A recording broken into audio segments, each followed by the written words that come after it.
كوكو، السلام عليكم، كي راكم؟ ان شاء الله قاعد تكونوا غايه وانتم تشوفوا في الفيديو نتاعنا اليوم، ومرحبا بكم في قناتي. اليوم جيت نشارك معكم سلسله تحضيرات رمضان الجزء الثاني، بعد ما كنت شاركت معكم الجزء الاول اللي كان فيه تحضيرات نتاع الدجاج ونتاع اللي صالي نتاع الدجاج. ودروك غادي نشارك معكم المعجنات، غادي نمد لكم جميع الاسرار تاعهم باش ينجحوا لكم كيما هكا، كيما تقدي تصنعيهم من دروك وتحتفظي بهم في الكونجيلاتور. انا حنمد لك مده وطريقه الحفظ نتاعهم الصحيحه كيما تنجمي ديري الوصفه في هذاك النهار وما ديرهمش في الكونجيلاتور. هادشي يرجع لكم واختياري كيما تنجمي ديريهم مشروع. باسكو انا حنمد لك جميع الاسرار نتاعهم، وانا حنمد لك ثاني طريقه النجاح تاعهم، كيفاش تورغانيزي روحك، وحتى سعر البيع ثم تنجمي ديريهم مشروع مربح. وكاع هادو كنت درتهم معكم بعجينه واحده وبكل سهوله. الا كنتي اول مره تشوفي فيها قناتي نقولك ديرينا لايك للفيديو، واللي ما يدير ابوني نقولك ديري ابوني، فعلي جرس هكا باش يوصلك كل جديد. وبالنسبه للوصفه في بول ولا في ريسيبيون، ندير 3 كيسان نتاع الماء يكونوا دافيين. انا كنت درت بهاد الكاس، كاس ام وليد، ولا الكاس هذا اللي في 250 مللي. زدت عليهم 3 مغارف كبار يكونوا ممسوحين تاع الخميره، 3 مغارف كبار ممسوحين تاع السكر، ونخلطوهم غايه في رحبه كيما هكا حتى يتمزجوا لي ويذوبوا لي مع بعض. وبعد ما يتخلطونا غايه في رحبه نغطوا الخليط تاعنا ونخلوه من 10 حتى 15 دقيقه. من يتفاعلوا لي مع بعض نرجعوا نكملوا الوصفه نتاعنا. هنا بعد ما فاتت ربع ساعه كيما راكم تشوفوا الخليط تاعنا راه تفاعل غايه. نخلطوه كيما هكا شويه بالفوي باش نعاودو نهودو له الخمور نتاعه، ونزيدو نضيفو عليه كاس قل ربع نتاع الزيت كيما هكا، ونزيدو نضيفو عليه 2 حبات نتاع البيض. انا هنا كنت درت غير 2 حبات نتاع البيض اللي يكونوا بدرجه حراره الغرفه. نزيد عليهم 3 مغارف صغار يكونوا ممسوحين تاع الملح، ونخلطوا كامل هذاك الخليط غايه بهذه الطريقه. نزيدوا عليهم كيما هكا كميه من الفرينه، ونزيدوا تاني 3 مغارف كبار نتاع الحليب بودره كيما شفتوا. هذا الحليب راه رايح يمد لنا خفه، باسكو كيما شفتوا احنا ما درناش الحليب، كنا درنا الماء. كيما تنجموا ديروا الحليب في بلاصه الماء وتستغناو على هذا الحليب. وعجنتهم انا كنت عجنتهم في البيترا، كيما تنجمي تعجنيهم بيدك بالخف. بقيت نزيد لها في الفرينه حتى تحصلت على عجينه بهذا القوام. والعجينه تاعنا يستحسن ديروها طريه كيما راكم تشوفوا. كنت خليتها في البول وخليتها تخمر حتى خمرت لي غايه. كنت خليتها حوالي 25 دقيقه وهي تخمر، وحسب خليها حتى تتنفخ والحجم نتاعها يتضاعف. شوفوا لي بعد ما خمرت العجينه نتاعي القوام نتاعها كيفاش ولا، والخيوط هذوك راهم يبانوا. شوفوا يستحسن تخلوها تخمر على قد ما تنجموا. سقمت العجينه نتاعي كيما هكا، شكلتها كيما راكم تشوفوا. ودروك نجي نقسم منها كميه باش نديروا اول وصفه تاعنا راح تكون ميني برجر. الكميه الاخرى كنت رجعتها للبول ودرتها في الفريجيدير، غطيتها ورجعتها للفريجيدير. كيما تعرفوا انه عندنا كونتيتي كبيره، تما من نخدموا النوع نجبدوا هذيك العجينه الاخرى ونكملوا نخدموا. باسكو كنت خلوها كيما هكا فوق البوطاجير راهي رايحه تخمر معاكم والعجينه تاعكم تخسر. وبالنسبه لوزن الميني برجر نتاعي كنت درت 40 غرام، كيما تنجموا ديروه 30 غرام. هنا كنت وزنت كامل الكونتيتي اللي كانت عندي، ونجي نشكلوها بهذه الطريقه. نبقاو ندوروا فيها حتى تشكل لنا الدائره. سينو تلاخروها بيديكم كيما هكا، تردوا كامل هذوك الاخرين الرو وتسقموها بهذه الطريقه، وراهي راح تشكل لكم بكل سهوله. دونك انا هنا كنت كملت كامل كونتيتي، جبت السني كيما راكم تشوفوا ودرتهم بهذه الطريقه في هذاك السني. نسيو نحلوهم كيما هكا شويه بيدينا، ما تحلوش البرجر نتاعكم بزاف، حلوهم غير شويه باش ما يقعدوناش غلاط وباش ما يجوناش من بعدها معجنين. وميم تاني ما نحلوهمش بزاف باش يقدوا يخمرونا ويطلعوا الحجم نتاعهم يضاعف. ثم نديرهم كيما هكا في المتوسط. من جهه اخرى كنت جبت صفار نتاع حبه تاع بيض وندهن لي برجر نتاعي بهذه الطريقه. ويستحسن وكان نصيحه نمدها لكم، اي معجنات تديروهم تدهنوهم قبل ما يخمروا لكم المعجنات نتاعكم، ماشي تخلوهم من يخمروا تروحوا تدهنوهم وتخسروا لهم الخمور نتاعهم. بعدها كنت جبت كميه من الجلجلان السانوج، وكنت جبت شويه نتاع الشوفان ورشيتهم بهذه الطريقه. وانتم يرجع الاختيار لكم، ديروا شي تبغوا ديروا شي يساعدكم. ودروك خاصني نخلي لي برجر نتاعي يخمروا وحتى نشوف بلي الحجم نتاعهم ضعفوا خمروا لي غايه عادك باش نروح نطيبهم. بالنسبه للطهي تاعهم طيبوهم على نار تكون متوسطه 170 160 درجه على حسب الكويزينيير نتاعك. نحمرهم شويه فقط من تحت، ما تحمروهمش بزاف. وبالنسبه للفوقه ما كاله تشعلوا عليهم كاع، ولا شعلتوا شعلوا دقيقه فقط باش تضمنوا بلي البرجر تاعكم ما راهش رايح يتفش. كيما راكم شفتوا انا شعلت لهم حوالي دقيقه من فوقه فقط. هذوك لي كوتي كامل ما تحمروليش، غير هذوك الوسطانيين تحمروا لي شويه. انا شوفوا كنت حمرتهم شويه فقط من تحت. وهنا علاش نخليهم بيضين، نخلوهم بيضين باسكو كنا رايحين نديروهم في الكونجيلاتور، تما لي نطيبوهم غير نص طياب باش كي نديروهم في الكونجيلاتور نعاودو نجبدوهم. هذاك النهار اللي نبغوا نطيبوهم فيهم نجبدوهم ونعاودو نشعلوا لهم شويه من تحت وشويه من فوق، هكا يولوا جدد كشغل ما كانوش كاع في الكونجيلاتور. بالنسبه لصحاب لي كوموند تقدروا تعتمدوا هذه الطريقه.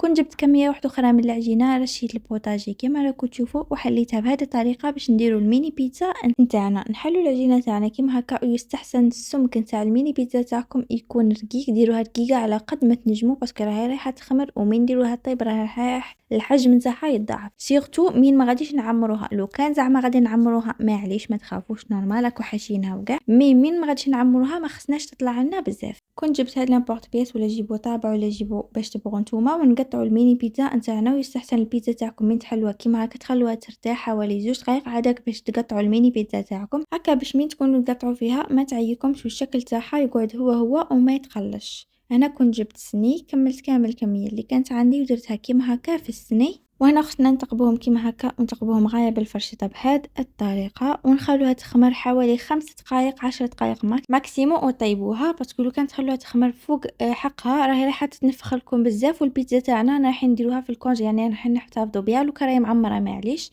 بصح كي ديروها خاويه كيما هكا وتتنفخ بزاف لا فورم تاعها راهي رايحه تروح. الا ما كي تشوفوا هاد السنين مدور، هاد السنين مدور كنت خليته تنفخ ولا خمر فوق حقه مع لقينا ماما هو السنين الاول اللي درته، اي عكست بيناتهم. طيبت الكاري الاول تما لا فورم تاعها تخسرت لي شويه وجاتني بزاف منتفخه. دونك كي طيبوها على بياض غير من تحت فقط، ما تشعلولاش من فوقها. شوفوا السني بعد ما طيبته كاين ديفيرونس بين هاد السني المدور والكاري. الكاري راهي طابت لي غايه وما تنفختليش بيا، مي السني المدور تنفخ لي وجاتني كشغل كي البولي طايله راكم تشوفوا. وبالنسبه للطيابه تاعها كيما راكم تشوفوا خليتها من تحت على صفار يكون قليل، مو فوق قلت لكم ما شعلتش عليها. اللي تبغي ديرها في الكونجيلاتور طيبها كيما طيبتها انا، واللي تبغي طيبها ديريكت نورمال تعمر البيتزا تاعها وتعمرها عادي وطيبها ليها ولا طيبها لوليداتها. دروك نروحو نديرو في رحبه الوصفه الثالثه. رانا رايحين نديرو مع بعض خبز البانيني ولا خبز الساندويتش. كنت جبت كونتيتي من العجين، وبالنسبه للوزن نتاعه انا كنت درتو حوالي 60 غرام. نديرو شويه نتاع الفارينه كيما هكا ونحلو الكويره نتاعنا بهذه الطريقه بالشكل طولي كيما راكم تشوفوا. نسيو نحلوها غايه باش دير لا فورم نتاعها، ونزيدو نحلوها شويه بالعرض هكا باش خبز الساندويتش تاعنا يجينا شباب. بعد ما نشكلوها بهذه الطريقه نجو نديرو في الكوتي طيه صغيره بهذا الشكل، موراها نكملو نلوو لاباط تاعنا بشكل دائري بهذه الطريقه هكا باش دينا لا فورم تاعها، ومن بعدها نبلعوها غايه من الاسفل هكا باش تضمنوا بلي الخبز نتاعكم كي تكونوا طيبوا فيه ما غاديش ينتحل لكم ولا فورم تاعه ما تخسرش. ودربك خاصنا نشكلوا لا فورم نتاع الخبز تاعنا كيما هكا، نبلاطوه شويه ونسقموه شويه في الكوتي وهكا نكونوا شكلنا الخبز نتاعنا. شكلت كاع الكميه اللي كانت عندي، من بعد دهنتهم كيما هكا بصفار حبه بيض. وبالنسبه لي انا كنت رشيتهم بشويه تاع الشوفان مع شويه نتاع السانوج كيما تنجموا تخلوه سامبل. وبالنسبه للطياب تاعهم نديرهم على 170 حتى 175 درجه، نطيبوهم من تحت فقط، انا ما كنتش شعلت لهم من فوق.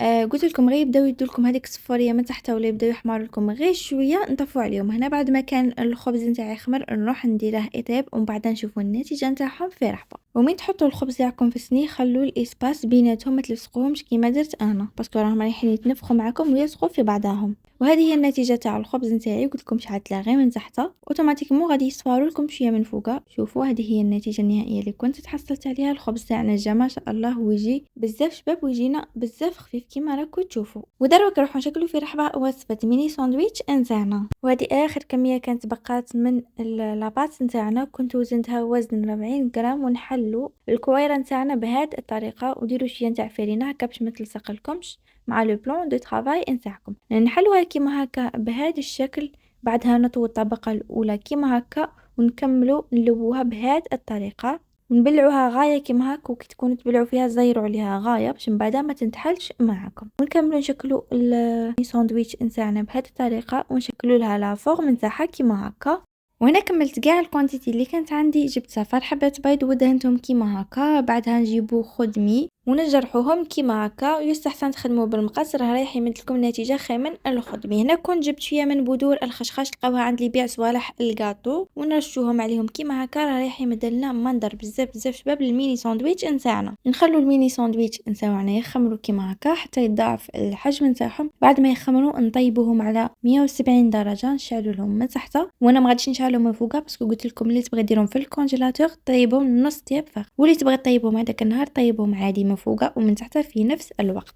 وهذه هي النتيجة نتاع لي ميني ساندويتش نتاوعنا اللي كنا تحصلنا عليها، خرجوا بزاف شابين في الشكل نتاعهم. وهكا نكونوا كملنا كاع لي ريسيت اللي كنا درناهم في رحبة. درنا ميني برجر، ميني بيتزا، ساندويتش وميني ساندويتش. دروك نروحو نهضروا على طريقة الاحتفاظ بهم وكيفاش نحتفظوا بهم لمدة طويلة. اول حاجة نديرهم في بوسات كيما هكا يكونوا ترانسبارون، سينو في بابي فيلم، ونديرهم في دي بورتموندي هكا يكونوا يتبلعوا غايه، واكدوا لي عليه يتبلعوا غايه. كيما تنجموا تشرو هاد لي بواط من عند اللي يبيعوا صوالح الكاطو بزاف شابين يتبلعوا غايه وميم تاني بخاتيك، سيرتو الناس اللي باغيين يبداو لي بروجي تاعهم يشرو هاد لي بواط ويديروا فيهم. هنا كنت درت كونتيتي ودرتها كيما هكا في لابواط، ونزيد ندير كونتيتي واحده اخرى ونحطها فوقها على حساب الكونتيتي اللي تسحقوها نتوما، باش كل ما تحتاجوا تجبدوا شويه. وهنا ماذا بيكم تخرجوا كاع الهواء اللي يكون داخل هذيك البورصه وما تخلوش الهواء لداخل. كيما راكم تشوفوا درتهم كيما هكا في لابواط، نبلعوا لابواط تاعنا ونديروهم في الكونجيلاتور، وقت اللي نسحقوهم نجبدوهم، نكملوا لهم الطياب تاعهم، نطيبوهم شويه من تحت ونشعلوا لهم من فوقها حتى يحمروا لنا غايه. وكشغل رانا عاد كي طيبناهم تما يقعدوا جدد. وبالنسبه للميني بيتزا غلفتهم بهذه الطريقه